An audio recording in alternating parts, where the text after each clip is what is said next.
उपस्थित मंचस्थ विद्वज्जन, श्रद्धेया आचार्य जी, सम्मानित ट्रस्टीगण तथा अतिथिगण, सभी को सादर नमस्ते जी।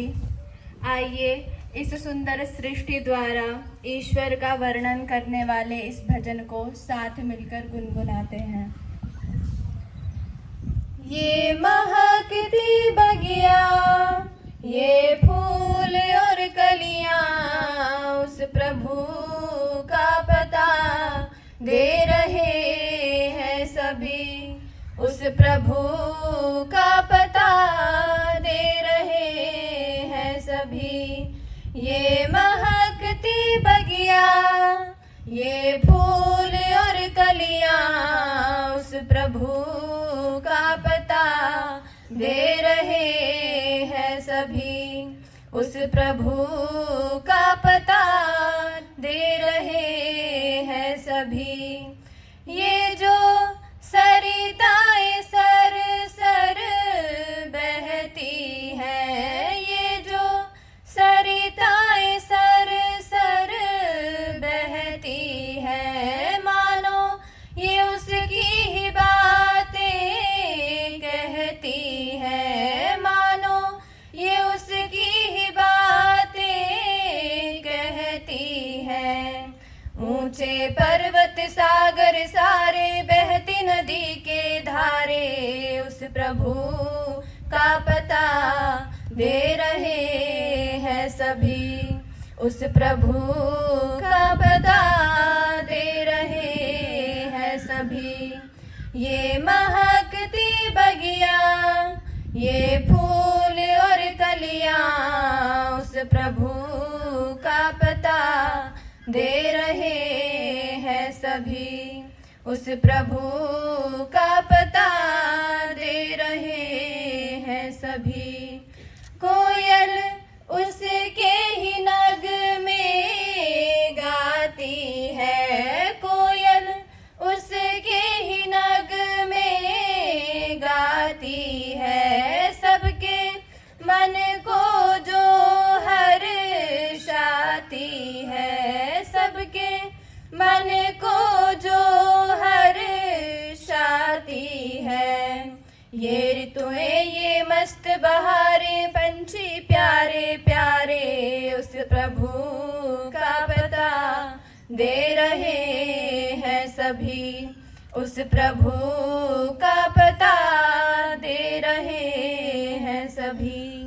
ये महकती बगिया, ये फूल और कलियां, उस प्रभु का पता दे रहे हैं सभी, उस प्रभु का पता दे रहे हैं सभी।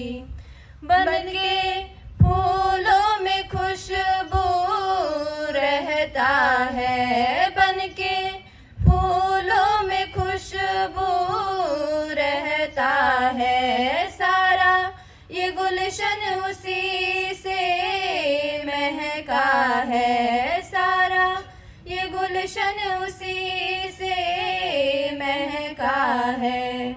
हर रचना ये खूब नजारे, सूरज चांद सितारे, उस प्रभु का पता दे रहे हैं सभी, उस प्रभु का पता दे रहे हैं सभी। ये महकती बगिया, ये फूल और कलियां, उस प्रभु का पता दे रहे हैं सभी, उस प्रभु का पता दे रहे हैं सभी।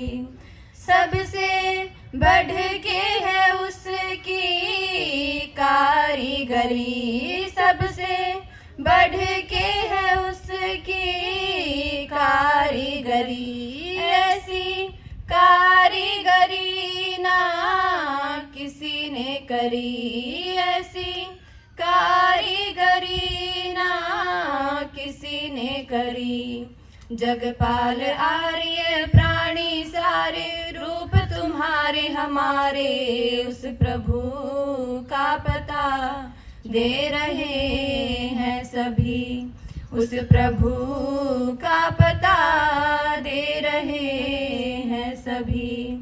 ये महकती बगिया, ये फूल और कलियां, उस प्रभु का पता दे रहे हैं सभी।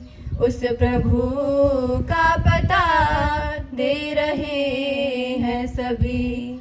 उस प्रभु का पता दे रहे हैं सभी। उस प्रभु का पता दे रहे हैं सभी।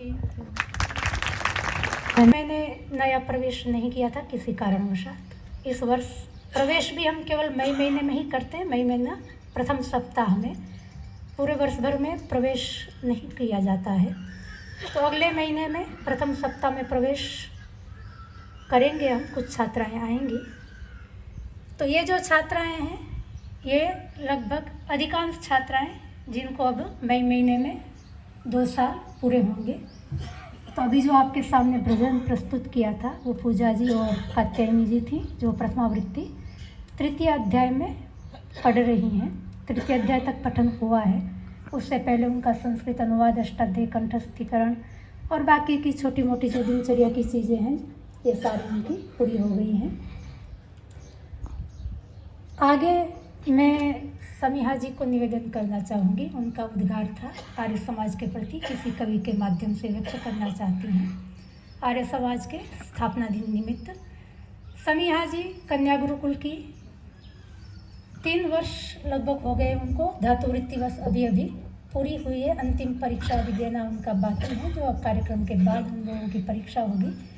तो समीहा जी ने यहाँ पर रहते हुए संस्कृत अनुवाद, अष्टाध्यायी कंठस्थीकरण और प्रथमावृत्ति पूरी की है। उसके बाद धातुवृत्ति पूरी की है और आगे उनकी काशिका का अध्ययन चलेगा। तो मैं समीहा जी को निवेदन करती हूँ वो अपने कविता के माध्यम से आर्य समाज के प्रति अपने उद्गार व्यक्त करें। अब